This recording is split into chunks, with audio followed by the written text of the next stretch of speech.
Hello everyone. Recently CPWD ने 20/10/2023 को enlistment के रूल्स में बहुत मेजर चेंज किया है। उसके बारे में इस सेशन में डिस्कस करेंगे। यह इन्फॉर्मेशन सभी के लिए बहुत ज़्यादा इम्पोर्टेंट है।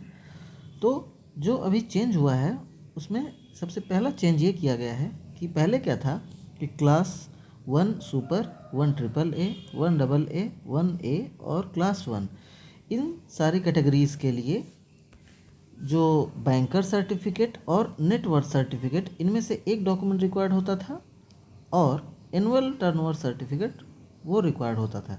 यानी कि class 1 super, double A, triple A, 1 ए और इनके लिए केवल ये डॉक्यूमेंट रिक्वायर्ड होते थे।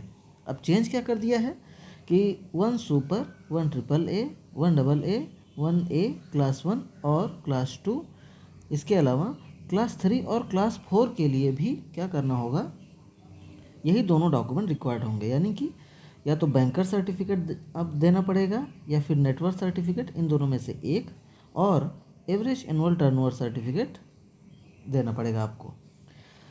पहले क्या था, ये केवल क्लास 2 तक के लिए था। क्लास 3 और क्लास 4 के लिए क्या था कि क्लास 3 और क्लास 4 और क्लास 5 वाले जो है उन लोगों को बैंकर, नेटवर्थ सर्टिफिकेट और एनुअल टर्नओवर सर्टिफिकेट, इन तीनों में से एक देना पड़ता था। बट अब चेंज कर दिया है, क्लास 3 और क्लास 4 को भी बैंकर सर्टिफिकेट और एनुअल टर्नओवर सर्टिफिकेट ये दोनों देने पड़ेंगे। पहले सिर्फ एक देना होता था इन तीनों में से।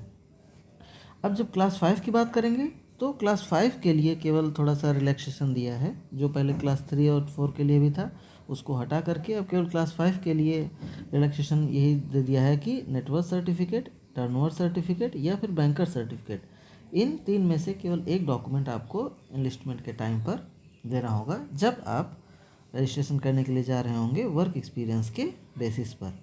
तो ऐसे ही बहुत और भी रूल चेंज हुए हैं उनके बारे में, जैसे ये बहुत सारे चेंज हुए हैं, डिलीट हुए हैं, कुछ ऐड हुए हैं, उसके बारे में नेक्स्ट सेशन में डिस्कस करेंगे।